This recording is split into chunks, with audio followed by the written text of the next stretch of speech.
Welcome once again to the Rhinebeck Reformed Church and to our monthly journey of life enhancement and spiritual growth. Today, we are delighted to have before us the topic of FDR's vision of liberation, which will be facilitated by Paul Sparrow, who's Chilton.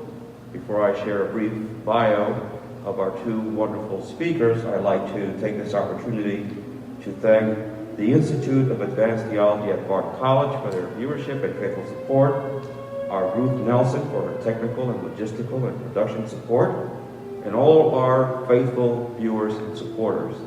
We are delighted to be able to journey with you and to grow. Paul Sparrow is the director of the Franklin D. Roosevelt Presidential Library and Museum. He is an Emmy Award-winning producer and journalist. Also, he was the founding partner in the University of Maryland's Future of Information Alliance and a pioneer in interactive digital media. Bruce Chilton is one of the foremost New Testament scholars in the world, currently doing his scholarship as a professor at Bard College. Among his notable books are Rabbi Paul and Rabbi Jesus and Mary Magdalene Profile. So without further ado, I defer now to Bruce Chilton and Paul Sparrow, both of whom will lead us in this wonderful conversation.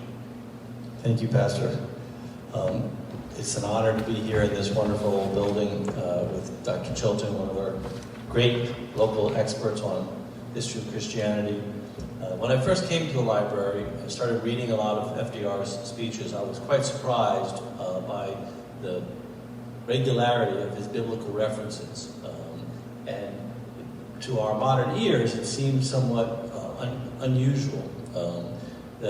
Dr. Ronald Issetti, in his article, The Money Changers of the Temple, FDR, American Civil Religion and the New Deal, he says this about it. He says, quote, "Few presidents employed biblical symbols, religious language, and moral injunctions in their public addresses more often than Roosevelt did."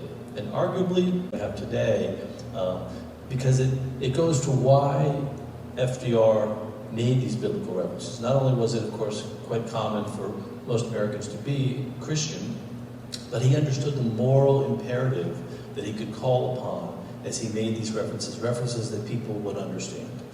So we're going to start. Dr. Chilton is going to go through some excerpts from some of President Roosevelt's most famous speeches, and then we'll have a conversation about what it reflects about his leadership, and as we get into the war years, how he saw the future evolving from this terrible tragedy of World War II. Dr. Chilton. Thank you very much indeed, Paul. It's wonderful to be able to join you, especially in this place. And we're very thankful to Pastor Luis Perez for making this possible. Our conversation takes place in the context of a series on liberation theology. And in focusing on FDR's vision of liberation, we're looking at the way in which he conceives of social imperatives arising from the gospel as a result of a prevalent movement in his time, which was called the social gospel. And the social gospel had influenced him from the time he was in Hyde Park. And then later, it became a clear imperative in his mind as a result of the influence of Endicott Peabody at Groton, who kept up a relationship with FDR until the end of his life, and almost the end of FDR's life. He was also at all of the inaugurations.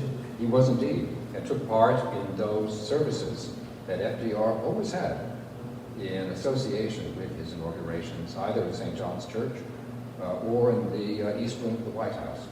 So this was a dedicated practice on FDR's part. And it focused on the twin goals of the social gospel, which were first the conception of providence, the idea that God has an intention for each person and every society, and also the conception of what they called, in the language of their time, the brotherhood of men.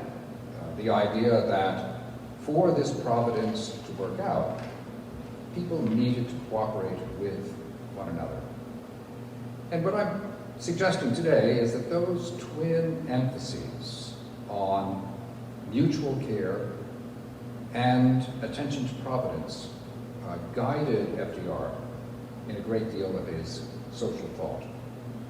And of course, this takes us into the field of the relationship between politics and religion, which is bound to be prickly, especially as you approach Thanksgiving time.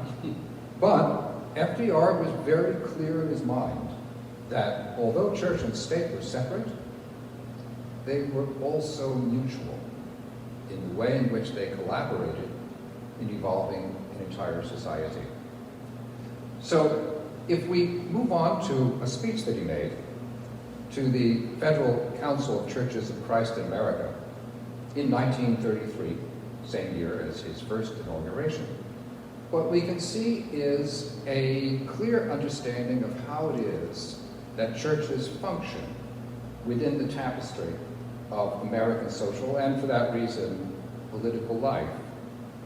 He sets out an historical vision of Christianity, saying that Christianity was born in and of an era notable for the great gulf that separated the privileged from the underprivileged of the world of 2,000 years ago. An era of lines of demarcation between conquerors and conquered, between caste and caste, between warring philosophies based on the theories of logicians rather than on practical humanities. The early churches were united in a social ideal. And he argued that this ideal was one that could be translated into a modern economic situation.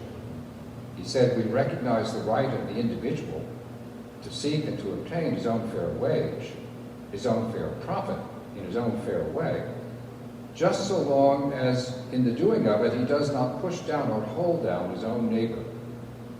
And at the same time, we are at one in calling for collective effort on broad lines of social planning, a collective effort which is wholly in accord with the social teachings of Christianity. But when you say that, it does imply that there must be a relationship between church and state, although they are autonomous. In the same speech, he spells that out too. This, I must say, strikes me because I've read any number of times that his own thinking on theology was fuzzy. I don't find him fuzzy at all. I think the reason that some historians would like him to be fuzzy is they don't quite like what they're hearing. But he's clear what these imperatives are. So he goes on to say, toward that new definition of prosperity, the churches and the governments, while wholly separate in their function, can work hand in hand. Government can ask the churches to stress in their teaching the ideals of social justice, while at the same time government guarantees to the churches, Gentile and Jewish. Very interesting. Gentile and Jewish. He's talking about religious institutions as such, not just those he happens to be acquainted with. The right to worship God in their own way. The churches, while they remain wholly free from even the suggestion of interference in government, can at the same time teach their millions of followers that they have the right to demand of the government of their own choosing the maintenance and the furtherance of a more abundant life. State and church are rightly united in a common aim. And this reference to a more abundant life is one that exemplifies FDR's ability to incorporate the language of Scripture within his own political discourse. So abundant life will stand on its own as a statement, but he is thinking of the resonance with the Gospel according to John, where Jesus promises his followers, as the Good Shepherd, to give life and give it abundantly. A phrase which is also picked up in the Book of Common Prayer, a work which was very ready to hand to FDR throughout his life. If I can add something here, there's a very close parallel in the secular world in the way Franklin Roosevelt saw the relationship between the government and corporations, between the government and capital. He saw exactly the same relationship, and it was a three-sided balancing act. The federal government, the capital or corporations, and labor. And he had the same thing about churches. It was the government and the churches and the congregation. And he understood there was a relationship there that allowed them to be equal partners. And if any one of those three becomes overly powerful, it throws the balance off. But he understood that while corporations and capital provided the economic structure, the churches really essentially provided the moral and ethical structure that they needed to be a United States. And this is a particularly important speech of his because he's laying it out. Yes, there's a separation between church and state. Doesn't mean we can't work together. Just so, and I think that's a very helpful comment because it also helps to explain why FDR, in his own lifetime and later, could be accused of being a socialist. That is, when he stressed the part of his program that involved an alignment with labor. And why he was accused of being a fascist when he stressed that part of his program that stressed the alignment with capital. But his point was he was not a capitalist or a socialist or a communist, that he was a Christian and a Democrat, and that's all. Well, most importantly, a pragmatist. Above all, a pragmatist. And that's why I think he was those two things in his mind. Because I think he saw politics as the place of the pragmatic, which is probably why he enjoyed it so much. I actually think that the uncertainties of politics that understandably disturb many people was something that actually whetted his appetite for engagement. He had a very unusual temperament and an unusual intelligence in obviously getting a great deal of reward out of that. But it never caused him to think, and this I believe is key to his entire orientation, that never caused him to think that therefore he had exactly the right method for dealing with a given problem. He stayed attuned to all the uncertainties that were going on around him.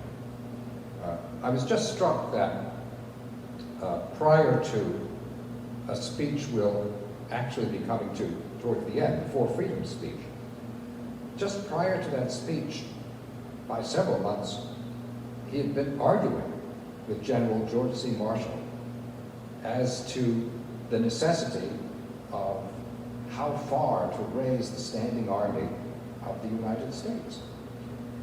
He had to allow himself to be convinced by analysis and arguments that it was time not only to rearm in the sense of materiel, but also in the sense of the armed forces.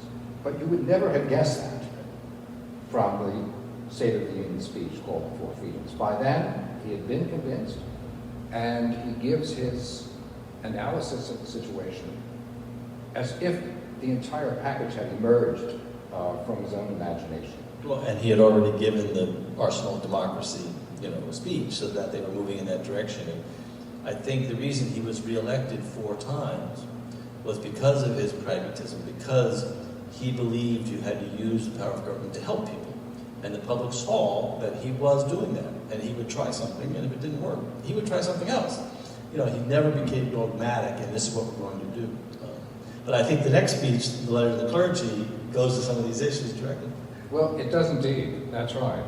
After he had set out his program and been able to bring through the Social Security Act, he then writes a completely unnecessary letter to the clergy of America in 1935, in which he says, "I am particularly anxious that the new Social Security legislation just enacted, for which we have worked so long, providing for old age pensioners, aid for crippled children, and unemployment insurance, shall be carried out in keeping with the high purposes with which this law was enacted." Well, why is he telling them this? Because he asked them to write to him, to tell him, how are we doing?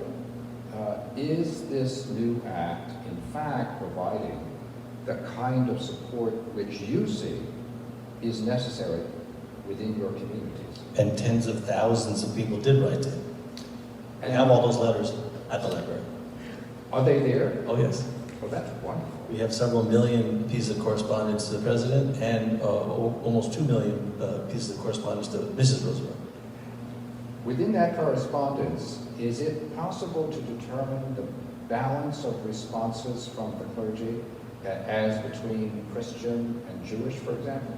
Unfortunately, we don't have that detailed level of analysis, and they haven't been digitized yet. It's one of our long-term projects to be able to say, okay, analyze these letters from September till October 1936, but we don't have that technology yet. But it's the organization of the correspondence is quite remarkable, and the mailroom at the White House went from one person under President Hoover to 70 full-time staffers under President Roosevelt. They got as many as 6,000 or 7,000 letters a day, and on particularly busy days, it would be over 10,000 letters a day. That's fascinating. I ask this question because of the extraordinary way in which that previous speech, he refers to churches both Gentile and Jewish. That is, he's self-consciously extending the horizon of what he's talking about to include Judaism. And he also came characteristically to talk about Judeo-Christian values, much as he did about the idea of the more abundant life. That clearly gained traction over time, but it would be interesting to see how effective it was in the moment. That is really very fascinating. So the emphasis upon the idea of mutual care, what came to be called the brotherhood of man, in the social gospel movement is clearly important to FDR from the very beginning. But as time goes on, and he becomes aware that what is going on in Europe during the 1930s has an implication for the United States, another theme begins to emerge out of his speeches and some of his correspondence, namely that of the necessity for self-sacrifice. And he comes to see that in terms of both the economic situation and the political situation. And what strikes me is that as he sees the first possibility of war, that it's probability, that it's certainty, as he ponders that, he also is thinking through to the issue of peace. So that for him, the principle of self-sacrifice is one that applies both in the economic realm and also in the realm of foreign affairs. And this comes out in a speech he gave in 1936 at the dedication of a war memorial in St. Louis. And he said, his first sentence, I must say, could only have been uttered by FDR while dedicating a war memorial. It's part of his wildness. We in America do not build monuments to war. We do not build monuments to conquest. We build monuments to commemorate the spirit of sacrifice in war, reminders of our desire for peace. So the conception is that war at its best brings something out of people by which they can forge a viable peace. That the emphasis upon mutual care is one which ultimately also demands self-giving. And it's interesting that that passage from John's Gospel that speaks of life being more abundant is immediately followed by Jesus' statement, I am the good shepherd, I give my life for the sheep. So the principles of sacrifice and mutual concern were there within the sources that FDR was mining. And he doesn't have to tell you the sources. And in fact, he's probably more effective because there are no footnotes in his speeches. And because he doesn't tell you, I am quoting scripture now. And this is never highlighted. Instead, it's woven into what he's saying in a seamless manner. Well, there's an expectation that the people will understand the quotes. And so I'm going to insert a speech now into your chronology, because in September of 1936, President Roosevelt gave really a remarkable speech. And everyone knows that this was a period of the Great Depression. Many people forget that in 1934, 35, and 36, America suffered the greatest environmental catastrophe, man-made environmental catastrophe in American history, which was the Dust Bowl, caused by poor farming techniques catastrophic local response, and a multi-year drought. So in 1936 September, he started to campaign for his re-election, and he is campaigning through the South, and he gives a speech to the Green Pastures Rally in Charlotte, North Carolina. So this is a fairly conservative area. Of course, the South was still mostly Democratic back then, but it was still a conservative area. And the speech combines two aspects of Roosevelt's personality: passionate environmentalism and advocate for moral lessons found in the Bible. And his administration was doing everything it could. They planted 2 billion trees across the Midwest. They would give free soil erosion lessons. They created the Soil Conservation Corps. Anyway, this quote is quite interesting. He says, "Green pastures. Millions of our fellow Americans with whom I have been associating in the past 2 weeks, out on the Great Plains of America, live with prayers and hopes for the fulfillment of what those words imply. Still waters. Millions of other Americans with whom I have also been associated of late live with prayers and hopes either that the floods may be stilled, floods that bring with them destruction and disaster to fields and flocks, to homesteads and cities, or else they look for the heaven-sent rains that will fill their wells, their ponds, their peaceful streams." I mean, it's poetic. I mean, one of the things that I find amusing is that several people, who knew FDR closely said he didn't really want to be president, he really wanted to be a preacher. And so many of his speeches have this quality, repetition, the appeal to our better angels, as you might say. And I think this one particularly, he's just assuming that people understand the biblical reference of green pastures and still waters. But he applies it to very specific things, the people who had suffered these terrible floods, or the people who are suffering droughts, and people who needed green pastures because their fields had been blown away. And he just makes it so immediate. They understood what he was trying to say. And many of his examples that you chose are also like that, where he's going to something that he wants them to understand. And that he manages to bring out with a sense of experience. So, for example, with his friend Henry Morgenthau, who became centrally important within his administration, he used to grow Christmas trees in Hyde Park. So there was a part of him that had some understanding of the value of the land and of the management of the land, and which thought that if you could take some of the values of the local community and apply them at a national level, that this would resolve many of our difficulties. That although we live in a much more complex society than produced Hyde Park, nonetheless, there were underlying values that could be revived. In fact, I'm struck by how often, when he was in the midst of arguing for very bold experimentation, as he called it, he would nonetheless refer to the age-old values of the past, which were being applied. This, I think, was central to his sense of mission. He wanted to ground in a continuity of social evolution. Mm-hmm. Yeah, I think that's exactly the case. It's exactly the case. And sometimes he would go far afield in order to make this point. So that was why I included in my little list of interesting extracts a letter that he wrote to the World's Christian Endeavor Convention in Melbourne, that is Australia, that Melbourne, in 1938. I think he was probably doing other things at the time, but he writes to Melbourne, and in fact, he shows his own sense of what it means to have a conference there, because at the beginning of the speech, that I have not referred to here, he commends the delegates for going such a long distance. I mean, he obviously realized this was extraordinary. But perhaps because it was far away, he allowed himself to speak of what he hoped would develop nearby. And so he says, what this weary world most needs is a revival of the spirit of religion.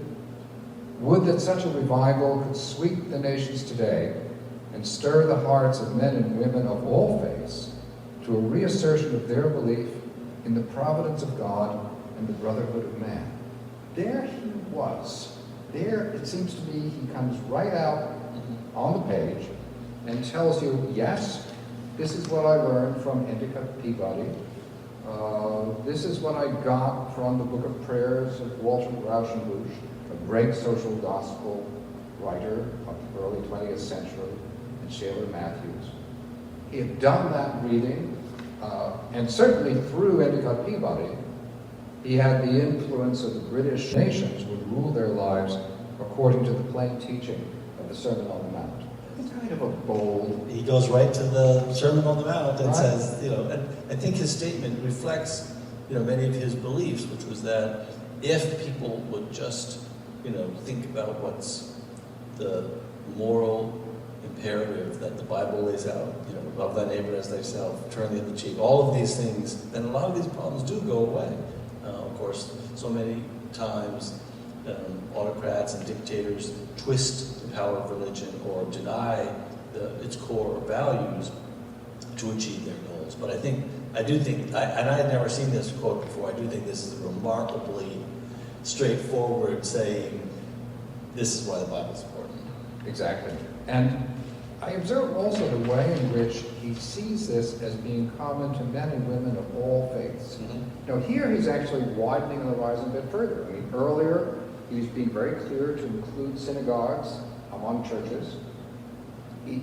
Admittedly, he thinks of them as Jewish churches, but that was the language at the time. Earlier, in 1933, he had engaged in that widening. Now he's saying, actually, this is something basic to religions as a whole. This twin engagement with the concept of providence and the concept of mutual care. And I think that helps explain why he also thought that it becomes in the interest of government to see that religion thrives as a separate and yet related institution to the others, as you were saying earlier, Paul. I think that's a very important insight, that if you look at the country not simply as a collection of political interests, but as a civilization, then the failure to factor in religion would be a serious mistake. I don't think he had to think that through. He appears to have felt it from the very beginning. Well, I think, is your next one the radio address to the Democratic National Convention? It is. Before you start that, Please, just yeah. a little historical context so everyone understands, for those of you who aren't history buffs. So President Roosevelt had served 2 terms, and no American president had ever served a 3rd term before. When George Washington stepped down after his 2nd term, it was considered sort of the mandate that all presidents followed after that. But because of the situation in 1940 with the war raging in Europe, the question was, would Franklin Roosevelt seek a 3rd term in office? This was highly controversial. People were calling him a dictator, and you can imagine a country more torn apart by partisan rancor. Maybe you can. So the strategy that Roosevelt took was that he would not announce that he was going to run. He had to be acclaimed at the Democratic Convention by the claim of the delegates that he had to be their candidate, and if they so proclaimed him, he would run. So that's the context of this address he gives to the Democratic National Convention. Thank you for that preamble. I just wanted to say that my favorite political cartoon that you can see at the FDR library now is one that shows Franklin Roosevelt. It has to be Franklin Roosevelt because he has the pince-nez glasses and the cigarette, but he's portrayed as the Sphinx, and it's called the American Sphinx. And the question is, will there be a 3rd term? Is he going to make that run? And so it becomes all the more interesting, therefore, that he makes his acceptance by radio. It's part, I think, of his entire, I think I have to say, manipulation of the situation. I think he was very canny about what he was doing politically. But having said that, I think he also here probably most strongly expresses his conception of the country as embodying a certain civilization that needs to be curated and in the gathering storm of this period, needs to be defended. And so he says, all I have done to maintain the peace of this country and to prepare it morally as well as physically for whatever contingencies may be in store, I submit to the judgment of my countrymen. We face one of the great choices of history. It is not alone a choice of government by the people versus dictatorship. It is not alone a choice of freedom versus slavery. It is not alone a choice between moving forward or falling back. It is all of these rolled into one. It is the continuation of civilization as we know it versus the ultimate destruction of all that we have held dear. Religion versus godlessness, the ideal of justice against the practice of force, moral decency versus the firing squad, courage to speak out and to act versus the false lullaby of appeasement. He couldn't resist. Then he finally says, but it has been well said that a selfish and greedy people cannot be free. In the end, his idea is that if you want to fulfill this providence, which you need to do to fulfill yourself, you need to be able to overcome your own tendency, your own natural tendency to greed. There is a part of him which portrays the world in black and white. But the world of 1940 was pretty much in black and white, and it was a time to choose sides, and he did that. Sometimes FDR has been criticized for the kind of vehemence he used in order to go after his opponents, in what sometimes are called Manichaean terms, that he wants to portray them as being entirely in the wrong and himself entirely in the right. I think there's some merit in that. On the other hand, as we said earlier, he was, among other things, a pragmatic politician. And there are often circumstances in which, even if you think it, you don't want to say your opposition is partly right. Because your task in this case is to organize the country for what he clearly sees is coming. He understands that to be the case. And therefore, I think that makes for an effective way of preparing people for the idea that caring for one another, although a noble principle, sometimes needs to be buttressed with a willingness to take a bit of harm oneself for the sake of the neighbor and for the sake of the common good. I actually think that's an idea he came to a little bit reluctantly. I go back to this running set of arguments he had with General Marshall about how many troops, how many living people do we actually have to put on the field? He, without question, was reluctant to do that. And I think that reluctance speaks very well of him. But in order to come to the point where he would do it, and although I don't go that far here, but later in his life, in 1944, when he accepted yet another nomination, he said that one of the considerations in his mind was he couldn't in good conscience send young men out to the field and then refuse to serve again himself. Yes. Although by 1944, he understood that his physical condition was weak. He essentially gave his life, but this address to the Democratic National Convention is really in many ways laying the foundation for the Four Freedom speech. He is starting to try to convince the American public that this is not a military conflict between us and another country. We're not trying to defend the British Empire. This is really a moral crusade for the future of freedom and democracy, and that there is a moral component to our participation. And he's not coming right out and saying that yet, but just a few months later, 2 weeks before the election of 1940, he institutes America's first peacetime draft. A politically, potentially catastrophic decision, but because of the conversation with Marshall, because of the escalating crisis around the world, and how poorly prepared the United States was. We had the 18th largest army in the world. Albania had a bigger army than we did.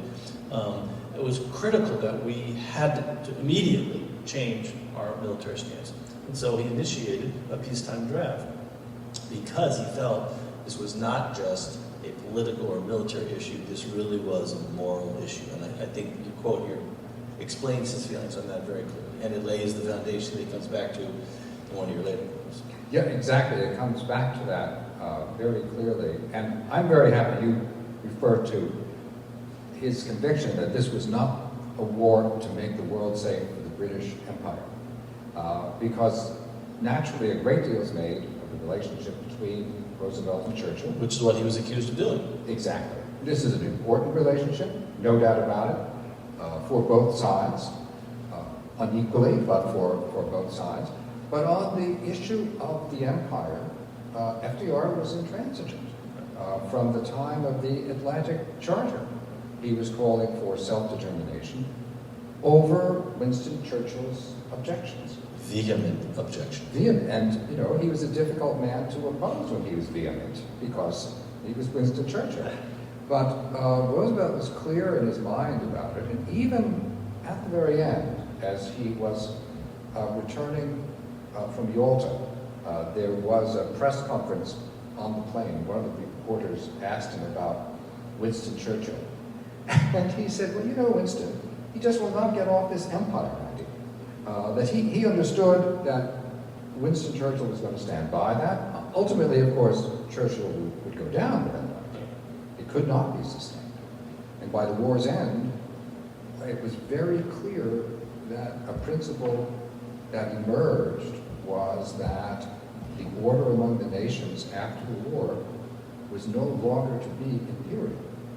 One of my very favorite documents in the library's collection goes directly to this point.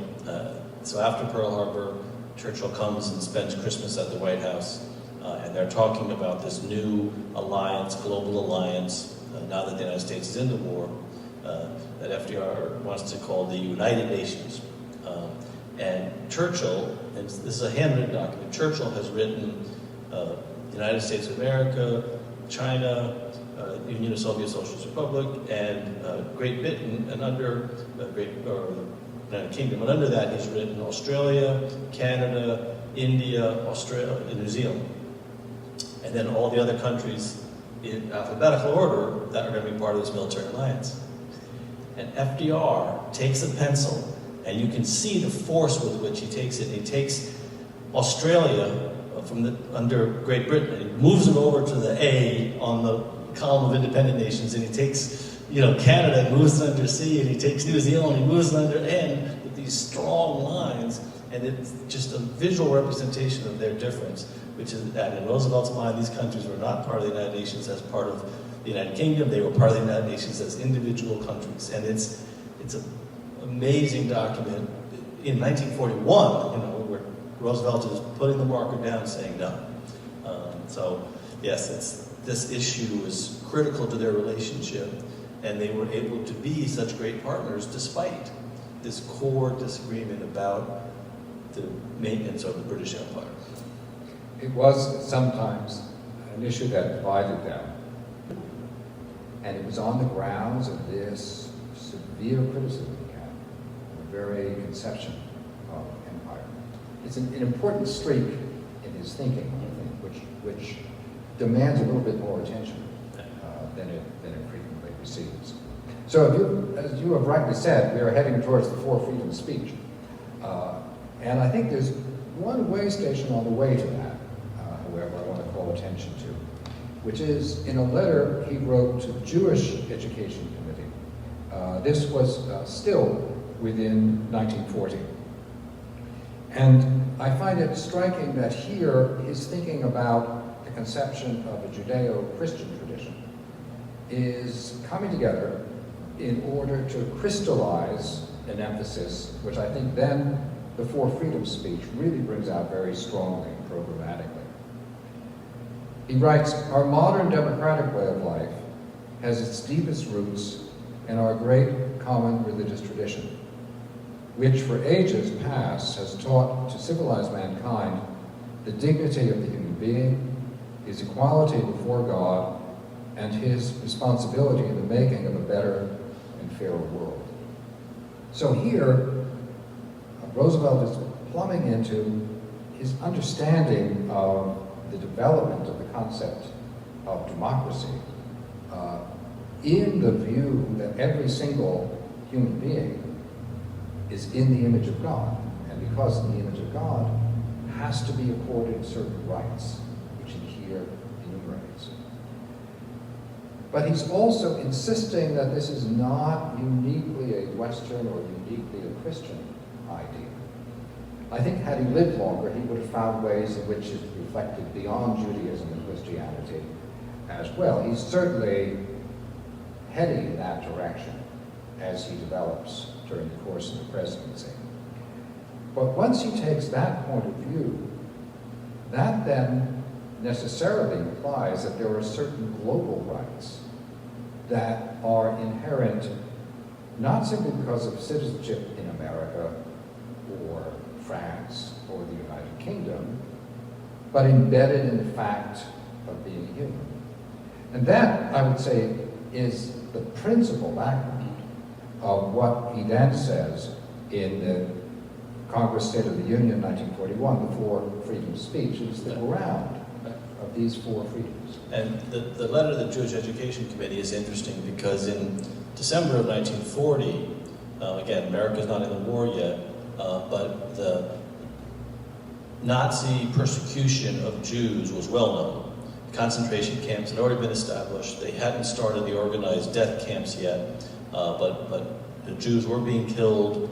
The real mass slaughter doesn't start until 41, but the concentration camps had been established, the ghettos had been established, there was global outcry, why aren't you doing more? And the anti-Semitism in America, these comments about Judaism and about this, America was a radically anti-Semitic country. 80% of Americans did not want to allow Jewish refugees into this country, even though they knew that they were likely to be imprisoned and tortured and killed. So that's the context when FDR is making these statements, combining Judaism with Christianity, the Judeo-Christian tradition. He is embracing a reviled religious sect in America. It's very hard to understand how common the anti-Semitism was and how deeply and ferociously it was held. Therefore, accepting the victory of the Nazis. It is also beginning through its most prominent leaders to make the charge that the Roosevelt administration is under the control of a so-called Jewish conspiracy. It is quite a remarkable alignment of anti-Semitism, nativism, and the so-called America First position. And Charles Lindbergh, who was perhaps the most famous American in the world at that time because of his flight across the Atlantic, was the public spokesperson for this, and essentially went to Nazi Germany, flew in one of the German planes, was filled with praise for the Nazi economy and the Nazi war machine, and came back and was attacking Roosevelt's every action. So this was a moment in time that it's hard for people to understand how anti-Semitic America was. And for that very reason, it's impossible to dismiss this kind of orientation as being a matter of political correctness, right? Political correctness was very much on the other side, was for going in a different way.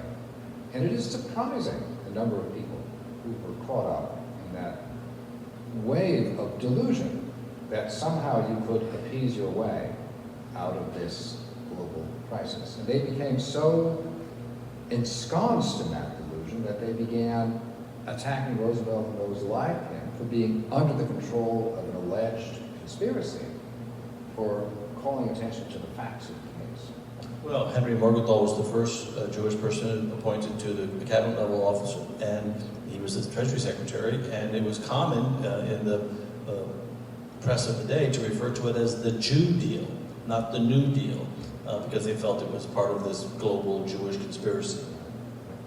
So he's taking enormous political hits, actually, for doing something out of conviction. Although he's a master politician, he also acknowledges, apparently, that there are certain things more important than immediate politics.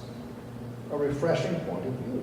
Yes, well, and I think that's why the Four Freedoms speech, which was really part of the State of the Union, was such a radical statement at that time. And it brings together, I think, the themes that we have been referring to. When he said in his message to Congress, "I have called for personal sacrifice." And by the way, in this speech he really did, and he spelled out what he meant. He included financial sacrifice. I mean, this is a speech that signals a great increase in taxation in order to pay for the vast military expansion, which he is now convinced is absolutely necessary. I am assured of the willingness of almost all Americans to respond to this call. When he gives the speech, I love the way he says, almost. There's something about his intonation when he gives a speech, which tells you exactly what he's thinking. In the future days, which we seek to make secure, we look forward to a world founded upon four essential human freedoms. The first is freedom of speech and expression everywhere in the world. The second is freedom of every person to worship God in his own way, everywhere in the world. The third is freedom from want, which, translated into world terms, means economic understandings which will secure to every nation a healthy, peacetime life for its inhabitants everywhere in the world. The fourth is freedom from fear, which, translated into world terms, means a worldwide reduction of armaments to such a point and in such a thorough fashion that no nation will be in a position to commit an act of physical aggression against any neighbor anywhere in the world. That is an extraordinary global vision for a country not yet at war. Well, and in a world in which fascism and authoritarianism were on the rise, and the sense of democracy, having just come out of the Great Depression, was still, shaky whether it was going to survive or not. So here you have a conception according to which the principles of mutual care and commitment to providence are going to bring this about, provided one is willing to do it on a literally global scale. I mean, that emphasis of everywhere in the world, all the way through the four freedoms, is very effective. I mean, as a matter of writing. As a preacher might do. As a preacher might do, it is quite extraordinary. Every pastor in the country is now envious of FDR. He manages to bring this about. But it shows his understanding that you can't do this in a part of the world any longer. That either the tide of freedom rises over all, or it sinks everywhere. There was a huge behind-the-scenes battle about this. And if you look at the earlier drafts of the speech, and they're all available on our website. If you go into our digital online resource called Franklin, there's a master speech file. You can just scroll through them chronologically. But his advisors kept taking the line out. They did not want him saying everywhere in the world. They said, people in the rest of the world don't vote for you. Americans vote for you. Nobody cares about the rest of the world. Stop it. And he kept putting it back in. And this was, I think, FDR had a remarkable team of speechwriters, but this really was him. And in fact, if you look at the rest of that speech, a lot of it is sort of a pretty traditional State of the Union address with, we're sending destroyers to England, and we're doing this, and we're doing this, and it's a litany. And then all of a sudden, in the last 2.5 minutes, he just, and if you watch the speech, it's online, he changes. All of a sudden, he's the preacher. And he is talking about something which is, again, has this moral imperative about, and he's laying the foundation for why we're going to fight this war. Because these are four freedoms that everyone deserves. Americans take these for granted. The rest of the world doesn't have them. We are the shining beacon that gives the rest of the world hope that someday they may have these things. And that's what makes it so incredibly powerful. And that repetition of everywhere in the world, and every time he says it, you can almost feel him jabbing his advisor, saying, I got it in, I got it in, I got it in 4 times. Because he knew that was in many ways the most important line of the entire speech. Exactly. Yeah, there is a streak of defiance in him that comes out from time to time. And it's not only defiance of enemies, sometimes it's defiance of friends. But usually for a good reason or in a good cause. Yeah. Like keeping the dog fallow over Eleanor's objections, that kind of thing. He loved Fowler. He loved Fowler very much indeed. Exactly. So I'm going to add one more component to this because I think it encapsulates so much of what we said, and it comes at the most critical moment in FDR's presidency. So on June 6th, the Normandy invasion happens. The day before, Rome had fallen, and FDR had given a long fireside chat about the fall of Rome. And then on December 6th, he makes this announcement about the Normandy invasion. But he shares with the American public the D-Day prayer that he wrote. And it starts by saying, Almighty God, our sons, pride of our nations, this day have set upon a mighty endeavor, a struggle to preserve our republic, our religion, and our civilization, and to set free a suffering humanity. Lead them straight and true, give strength to their arms, stoutness to their hearts, steadfastness in their faith. They will need thy blessings. Now, the prayer goes on for quite some time, and he wrote this prayer with his daughter and her husband, when they were out at one of his advisors' ranches in Virginia, farms out in Virginia, not knowing whether the D-Day invasion would work. I mean, in hindsight, we say, oh, they won, everything was easy. They were facing the potential loss of hundreds of thousands of American and Allied soldiers' lives on this invasion. And if the Germans hadn't done absolutely everything wrong, it may not have turned out the way we think. And how does he do this? If you look at Churchill's speech on the floor of Parliament, you know, it's all this sort of robust militaristic language. And FDR's is a common prayer, and when they broadcast it, he had the prayer published in newspapers. He wanted Americans to read along with him. He wanted the American people to give this prayer to their boys and their husbands and their fathers and their sons, because he knew it was something that would unite America in this mission. And I think you can probably speak to a little bit of the language of it, but it really is a remarkable prayer. It is extraordinary, and in its setting, just as you say, because he is uncertain of the outcome, and refers to that, and says, we shall go back again and again.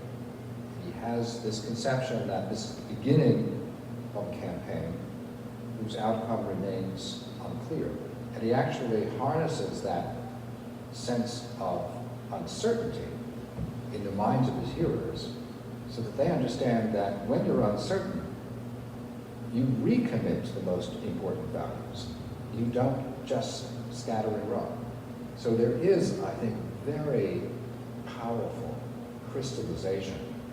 And many people at the time thought it was his most effective communication ever. And, Well, really was and quite historians looking back say the same thing, that the D-Day prayer stands out as truly the moment when he becomes both the president and the preacher for all people around the world. Exactly. And all those years of reading prayers, he was one of those curious people. Not many theologians even read prayers. He actually collected books of prayers. I mentioned the ones by Rauschenbusch because they seem to be the most influential, but there were other collections as well. Extraordinary person.